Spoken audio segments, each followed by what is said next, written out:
Hello बच्चों, welcome. Application देखते हैं हम। Two circle which passes through the 0 comma a and 0 comma minus a and touches the line y equal to mx plus c will intersect each other at a right angle if option है a square equal to c square into 2m plus 1। Similarly second, third और fourth option यहाँ पे given है। तो पहले तो देखिए यहाँ पे जो बात बोली गई है कि दो सर्कल है जो 0 कॉमा a और 0 कॉमा माइनस a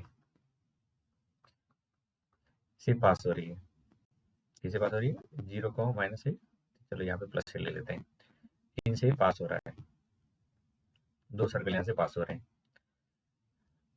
और ये दूसरे को इंटरसेक्ट करते हैं राइट एंगल पे। तो कंडीशन क्या होनी चाहिए? और साथ में y equal to M X plus C line पे इसको टच करती है। तो देखिए यहाँ पे जो दो सर्कल हैं, एक तो ऐसा सकता है ऐसे बन जाए और एक हो सकता है कि वो ऐसे बन जाए। ठीक है, ऐसी पॉसिबिलिटी हो सकती है। अब इन दोनों सर्कल के ऊपर ये line y equal to M X plus C. अब आपको यहाँ से समझ में आना चाहिए कि दो सर्कल हैं, ये दो सर्कल कहीं भी फैमिली ऑफ लाइन वाले पार्ट का ही हिस्सा है। ठीक है, तो इन दो सर्कल की इक्वेशन लिखने के लिए मैं क्या करूंगा? फैमिली ऑफ लाइन की इक्वेशन लिखूंगा। तो फैमिली ऑफ लाइन वाले कॉन्सेप्ट से इन दोनों को लिखेंगे। तो फैमिली ऑफ लाइन क्या होता है? S plus lambda L equal to zero, जो दो पॉइंट से पास होते हैं।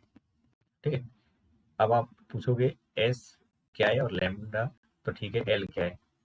तो एल तो इन दोनों से पास होने वाली लाइन का इक्वेशन है और एस एक सर्कल का इक्वेशन है जिसमें ए और बी पॉइंट, ये जो पॉइंट है ये ए पॉइंट है और B point as a diameter है। तो इनको डायमीटर मान के भी एक सर्कल बनेगा, उसको यहाँ पे एस बोला जा रहा है। तो हम लिखेंगे इक्वेशन ऑफ एस। क्या लिखेंगे? Equation of S. ये हो जाएगी डायमीटर फॉर्म में X minus X one into X minus X two plus Y minus Y one और Y minus Y two equal to zero. तो आ जाएगी X square plus Y square minus A square equal to zero. Okay, ये हमारे लिए S का equation है। अच्छा, लाइन क्या होगी? लाइन इन दोनों पॉइंट से जो पास हो रही होगी 0 कॉमा ए और 0 कॉमा माइनस ए से पास हो रही होगी। तो ये तो बेसिकली यहाँ पे जो लाइन निकल के आएगी वो क्या हो जाएगी? वाई एक्सिस होगी। क्या होगी? Y axis. और वाई एक्सिस का इक्वेशन हम जानते हैं कि एक्स इक्वल टू जीरो होता है। तो अब इन दोनों को यहाँ पुट कर लेते हैं। ये बन जाएगा X square plus Y square minus A square plus lambda X equal to zero. ये सर्कल आ गया। अब ये सर्कल के लिए लाइन टच कर रही है। ठीक है, तो इसको थोड़ा सा प्रॉपर फॉर्म में लिखेंगे। तो X square plus Y square plus lambda X minus A square equal to zero. तो पता है यहाँ पे सेंटर क्या है इसका? तो सेंटर देखेंगे तो माइनस का lambda comma zero, lambda by two comma zero. और रेडियस की बात करेंगे तो ये है अंडर रूट के अंदर लैम्डा स्क्वायर बाई फोर और प्लस का ए स्क्वायर। अब कोई लाइन अगर टच करे सर्कल को तो कंडीशन ऑफ टेंजेंसी लगा देंगे। Condition of tangency. तो टेंजेंसी की कंडीशन क्या होती है? P इक्वल टू आर होता है, perpendicular distance equal to radius. तो परपेंडिकुलर डिस्टेंस निकालेंगे सेंटर से और ये लाइन है जो आपके पास में इक्वेशन दे रखी है M X minus Y plus C equal to zero. तो कंडीशन ऑफ टेंजेंसी लगाएंगे तो ये पॉइंट सर्कल में पुट कर लेंगे। तो M equal to M into minus lambda by two plus zero plus C upon में एम स्क्वायर प्लस वन और इक्वल टू लिखेंगे तो रेडियस की वैल्यू। तो ये lambda square by four plus का ए स्क्वायर।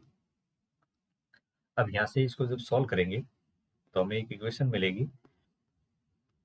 ठीक है, तो वो इक्वेशन मैं यहाँ पे लिख लेता हूँ। ठीक है, तो यहाँ से बोला गया कि वो इंटरसेक्ट कर रहे हैं राइट एंगल पे। कैसे इंटरसेक्ट करते हैं? राइट एंगल पे इंटरसेक्ट कर रहे हैं। तो पहले वो इक्वेशन निकालने की कोशिश करते हैं हम यहाँ से। तो यहाँ से इक्वेशन निकालने के लिए आपको ये जो बेसिकली जो पार्ट दे रखा है उसको सॉल्व करना है। तो यहाँ से मैं देख सकता हूँ कि मेरे पास में कंडीशन जो है वो two C minus M lambda का modulus is equal to M square plus 1 का अंडर रूट और यहाँ पे lambda square plus 4a square का अंडर रूट है। ठीक है, अब यहाँ से हम दोनों साइड में स्क्वायरिंग कर देंगे। क्या करेंगे, दोनों साइड में स्क्वायरिंग कर देंगे। तो जैसे इधर स्क्वायरिंग करेंगे और सर्कल के रिलेटेड जो कंडीशन होती है टेंजेंसी की, ये राइट एंगल वाली, तो ये ऑर्थोगोनल वाला केस यहाँ से आगे बनेगा। पर पहले वो सर्कल तक यहाँ पे कंडीशन निकालने की कोशिश करते हैं। तो दोनों साइड में स्क्वायर कर दो। क्या करते हैं, दोनों साइड में स्क्वायरिंग करेंगे तो ये हो जाएगा 4c square plus M square lambda square, ठीक, और minus 4mc lambda equal to, इधर से मल्टीप्लाई करेंगे ये हो जाएगा lambda square M square plus 4a square M square plus lambda square plus 4a square. ये lambda square M square cancel out हो जाएगा और यहाँ से जो कंडीशन हमारे पास में निकल के आएगी वो बेसिकली आ जाएगी lambda square plus 4mc lambda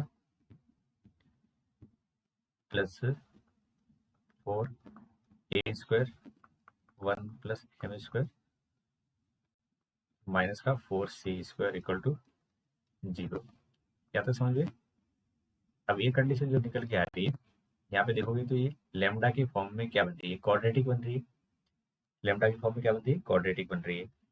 तो लेमडा की फॉर्म में क्वाड्रेटिक बन रही है तो इसके रूट भी होंगे, एक लेमडा 1 और लेमडा 2 मान लेता हूँ। तो यहाँ पे प्रोडक्ट ऑफ रूट की बात करेंगे, लेमडा 1 इंटू लेमडा 2, तो ये वाला पार्ट कितना आएगा, 4a square 1 plus M square minus 4c square.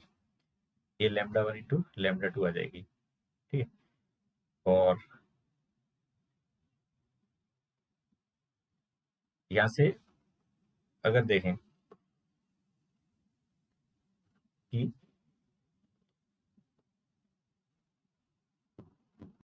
यहाँ से जो कंडीशन दूसरी वाली निकल के आएगी वो है कि अगर उसको एम के फॉर्म में क्वाड्रेटिक मान लिया जाए, इसके फॉर्म में मान लिया जाए, एम के फॉर्म में क्वाड्रेटिक अगर यहाँ से कंसिडर किया जाए तो यहाँ से एक कंडीशन और आ जाएगी जिसमें हम रूट के बारे में बता सकते हैं। क्योंकि लेमडा की फॉर्म में जो क्वाड्रेटिक मिल रही है, यहाँ से मुझे आगे की जानकारी अगर लेनी है तो जो गिवन सर्कल है ये राइट एंगल पे कट कर रहे हैं। किस में कट कर रहे हैं, राइट एंगल पे ये कट कर रहे हैं। तो राइट एंगल वाली कंडीशन अगर यहाँ से चाहिए मुझे तो इस इक्वेशन से मैं क्या मतलब जानकारी कर सकता हूँ। तो देखिए यहाँ से ये जो इक्वेशन है, ठीक है, तो यहाँ से अगर मैं निकालूं कि ये सर्कल जो बन रहा है वो अलग अलग लेमडा की वैल्यू पे यहाँ से निकल के आएगा। तो यहाँ पे लेमडा की वैल्यू अलग अलग रखेंगे तो दो अलग अलग सर्कल बनेंगे, नहीं बनेंगे। और वो दोनों सर्कल के रिलेटेड आप अगर G1 और G2 की वैल्यू निकालें, बताओ क्या निकालें, G1 इंटू G2 की वैल्यू। तो बताओ G1 इंटू G2 की वैल्यू जो बनेगी वो क्या बनेगी, वो बेसिकली लेमडा के अनुसार ही बनेगी बच्चों। किसके अनुसार बनेगी, लेमडा के अनुसार। तो मैं यहाँ से पूछूं कि G1 इंटू G2 जो दो अलग अलग सर्कल बनेंगी वो क्या बनेगा, तो वो बनेगा लेमडा 1 और लेमडा 2 बाई 4 बनेगा। क्या बनेगा, लेमडा 1। अच्छा, F1 F2 की वैल्यू यहाँ से निकालेंगे तो 0 आएगी। क्या आएगी, 0 ही आएगी। इतना समझ में आ गया। और C1 और C2 की वैल्यू लिखेंगे, C1 प्लस C2 की वैल्यू। ये मैं क्यों लिख रहा हूँ, क्योंकि ये से मुझे ऑर्थोगोनलिटी कंडीशन मिलाई। तो C1 प्लस C2 की वैल्यू लिखेंगे तो याद आएगी आपकी a स्क्वायर बाई, क्या आ जाएगी, यहाँ से a स्क्वायर बाई 2 आ जाएगी। सॉरी, ये माइनस का a स्क्वायर आ जाएगी, C1 प्लस C2 बाई 2 की वैल्यू। यानी इसके अंदर दो पैरामीटर होंगे, एक सर्कल की इक्वेशन है और जनरल इक्वेशन जो हम लिखते हैं वो X square plus Y square plus 2gx plus 2fy plus c होता है। तो यहाँ से x के कोएफिशिएंट में क्या होता है हमारे पास में, G1 और G2 होता है। और y का कोफिशिएंट है नहीं, इसलिए f1 f2 0 लिख दिया। और ये कांस्टेंट पार्ट है, उसको मैं लिख रहा हूँ c1 प्लस c2/2। अब ऑर्थोगोनलिटी कंडीशन क्या होती है या राइट एंगल कंडीशन, ये होता है 2g1 g2। अब ऑलमोस्ट हम आंसर पे पहुंच चुके हैं बस। तो 2f1 f2 इक्वल टू होता है c1 प्लस c2। अब देखिए g1 g2 की कंडीशन यहाँ से अगर मैं रखूं तो ये यहाँ पे अगर देखा जाए तो ये कंडीशन के अकॉर्डिंग क्या आ जाएगा, ए स्क्वायर 1 प्लस एम स्क्वायर, 4 से 4 कट जाएगा और माइनस का सी स्क्वायर। ठीक है, ये आ गया हमारे पास में g1 g2। अच्छा, f1 f2 की वैल्यू तो 0 है, तो हम यहाँ पे ये 2 को अगर मैं इधर से राइट में ले जाऊं तो यहाँ पे 2 डिवाइड में चला जाएगा। अब g1 g2 की जगह A square 1 plus M square minus C square plus 0 और इक्वल टू माइनस का ए स्क्वायर। ठीक है, अब यहाँ से आपको बस ऑलमोस्ट आंसर मिल चुका है। तो ये कंडीशन के अकॉर्डिंग जब ए को इधर लेफ्ट में लेंगे, मुझे क्या चाहिए, सी स्क्वायर की वैल्यू, तो इधर से आपके पास में ये आ जाएगा 2 plus M square equal to C square. अब ये जो कंडीशन दिख रही है वो आपको कहाँ मिल रही है, ये थर्ड ऑप्शन में दिख रही है। तो ये हमारे क्वेश्चन का करेक्ट आंसर हो जाएगा। ठीक है बच्चों, ये सबसे इंपॉर्टेंट पार्ट था। यहाँ से आप g1 g2 f1 f2 और c1 प्लस c2/2 को समझ पाए।